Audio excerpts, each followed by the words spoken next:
Le 1er mai, c'est la fête du travail et pourtant elle est célébrée par ceux qui ne travaillent pas. À quelques exceptions près, les commerçants garderont leur rideau baissé ce jeudi. Un répit qui fait grincer des dents dans certaines professions comme les boulangers ou les fleuristes qui déplorent un manque à gagner. On reviendra dessus en début de ce journal. Bonjour à tous, bonjour à toutes et bienvenue dans votre rendez-vous d'actualité bretonne.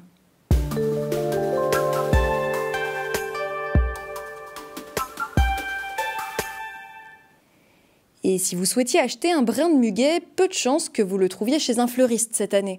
Après de nombreuses verbalisations l'an dernier, la plupart ont décidé de rester fermés. Une décision qui déplaît d'autant que la vente à la sauvette reste tolérée. Reportage avec nos confrères de TVRN. Bonjour. Bonjour. Je peux vous renseigner? Oui, j'aurais voulu acheter un petit brin de muguet. Qui dit 1er mai, dit fête du muguet. Un événement incontournable pour tous les fleuristes et notamment pour Adélaïde, installée à la Mézières. Pour nous, c'est quand même la 5e fête de l'année. Et c'est quand même pour nous, je pense, important d'être là pour nos clients, en fait. Mais demain, pour la fête du travail, elle ne pourra pas compter sur Stéphanie, son unique employée. Mécontente, elles l'ont fait savoir sur les réseaux sociaux.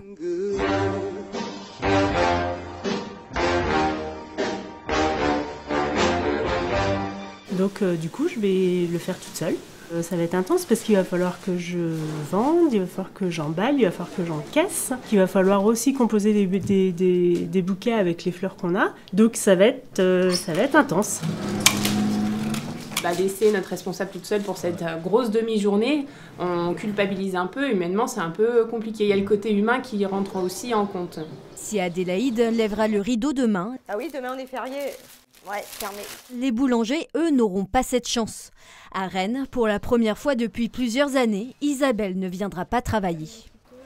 Dès le matin, voilà, ils venaient pour les viennoiseries. Puis en plus, c'est un jour férié, donc voilà, les gens s'achetaient des gâteaux. Le matin, on avait très bien bossé. Hein. Ah ouais.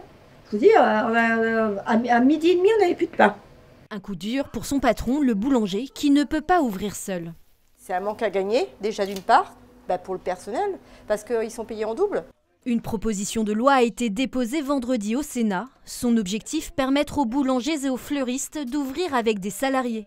Aucune date d'examen n'a encore été annoncée, mais peut-être que 2025 sera la dernière année où le 1er mai se fera sans pain. À vendredi. D'accord. Allez, merci. Au revoir.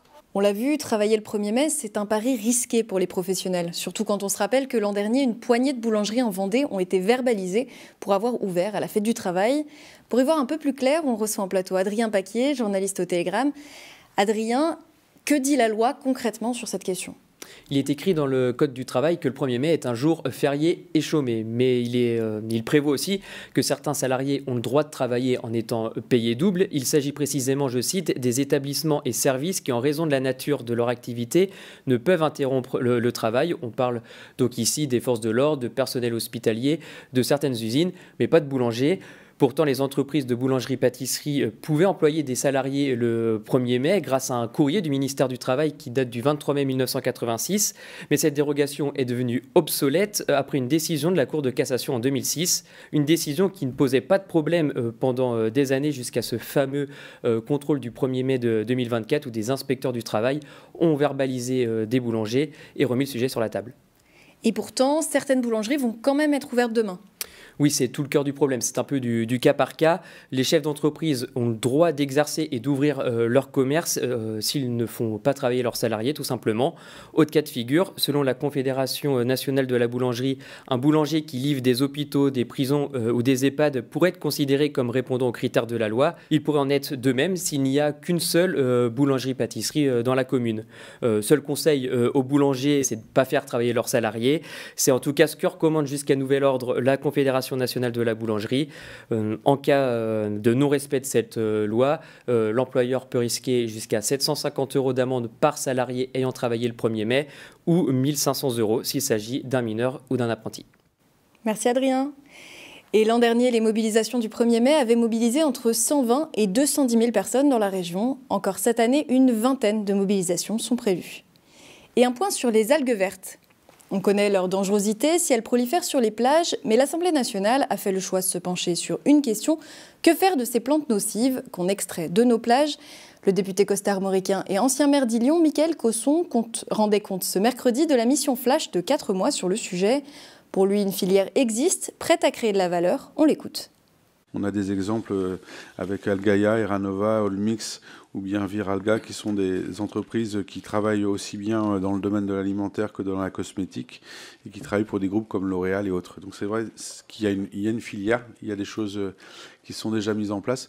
Mais aujourd'hui, ce qu'on peut constater, c'est que toutes rencontrent les mêmes freins qu'on peut aussi rencontrer lorsqu'on est en collectivité. C'est souvent des freins administratifs ou bien aujourd'hui des freins sociétals. Faire penser, s'intéresser, surtout donner la parole aux jeunes. C'était l'objet de la Journée des solutions organisée à l'Université occidentale de Bretagne ce mardi à Brest. Au programme, faire venir les élèves de 4e et de 3e du collège Joséphine Baker pour trouver des solutions innovantes autour de la thématique du sport. Une manière de donner envie à ces élèves d'un collège prioritaire de poursuivre des études supérieures. Reportage avec Sarah Ayed. Des toboggans, des piscines à vagues et tout.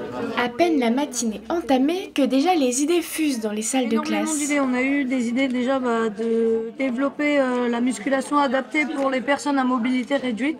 Ils sont une centaine de collégiens répartis en petits groupes. Accompagnés d'étudiants ingénieurs, ils planchent ensemble sur différentes problématiques et imaginent des solutions.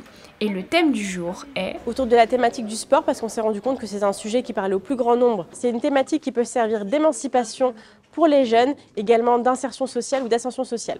La journée des solutions, c'est une première à Brest. L'objectif, ouvrir des voies et donner envie de poursuivre les études. Bonne nouvelle, le message semble avoir trouvé son public. J'ai aimé parce qu'on a fait beaucoup de sport et le travail tout à l'heure était bien. C'était amusant. C'était amusant. J'ai préféré travailler avec des étudiants et d'autres personnes que je ne connais pas, c'était très bien. Le collège Joséphine Baker, classé en réseau d'éducation prioritaire, a l'un des indices sociaux les plus faibles de l'Académie de Rennes. Ici, l'enjeu est de taille, l'orientation et la poursuite d'études restent de vrais défis. Et le fait qu'aujourd'hui, justement, il y ait des personnalités qui viennent voir le travail de nos élèves aussi, ça permet aussi de les valoriser. Qu'ils voient qu'on s'intéresse à eux, quoi. Que le fait d'être dans des quartiers de politique de la ville, ça ne veut pas dire qu'ils sont laissés pour compte, mais qu'au contraire, on a une attention pour eux et qu'on va regarder un petit peu ce qu'ils font et s'intéresser aux idées qu'ils ont et qu'ils peuvent porter. Une graine semée aujourd'hui qui pourrait faire germer des vocations. La journée des solutions pourrait bien se renouveler l'année prochaine. Et vous l'avez forcément remarqué, le beau temps est revenu, c'est l'heure des barbecues. Alors, est-ce que vous avez pensé à des alternatives à la viande ? Applaudie sur Rance, près de Dinan, une jeune entrepreneuse vous propose de mettre des légumineuses bretonnes au-dessus des flammes avec des saucisses végétales. Mathilde Kemener s'est rendue dans son laboratoire.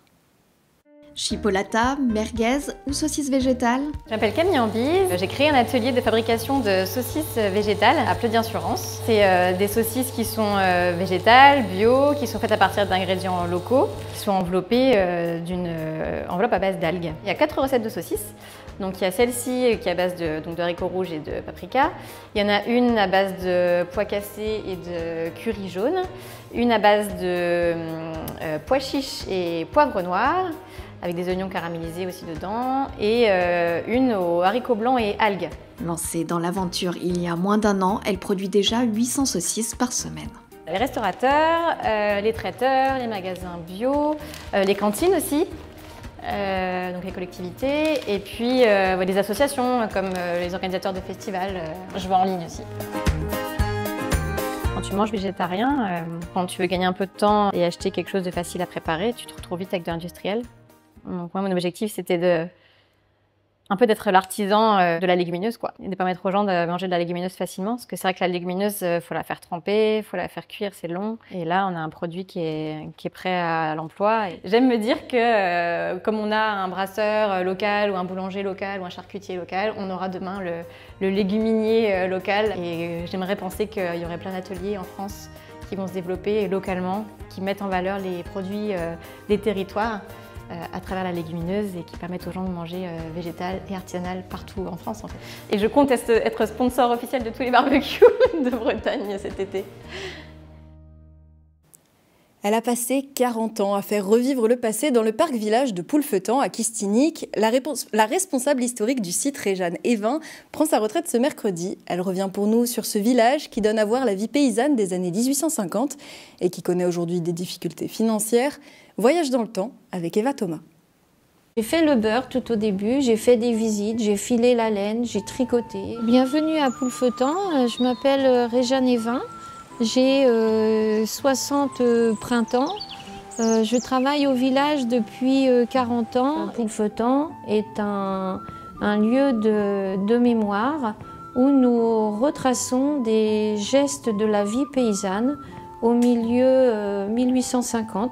À une certaine époque, plusieurs familles ont habité là et l'ensemble de l'équipe s'attache en réalité à respecter cette mémoire des paysans bretons. Je sais que ce n'est pas toujours simple pour la commune de Kistinic parce que donc elle doit participer à l'entretien du village, notamment l'entretien des toitures. Cela représente une charge financière pour la commune, annoncée par Monsieur le maire à hauteur de 40 000 €. Poulfetan, c'est sûr, ça demande un entretien. Mais Poulfetan, à mes yeux en tout cas, est une richesse pour le département, pour le Morbihan. Si les différentes collectivités, la commune, une intercommunalité, le département, la région, si tout le monde constitue un réseau de soutien solide, je pense qu'on peut facilement faire face à ces difficultés d'aujourd'hui.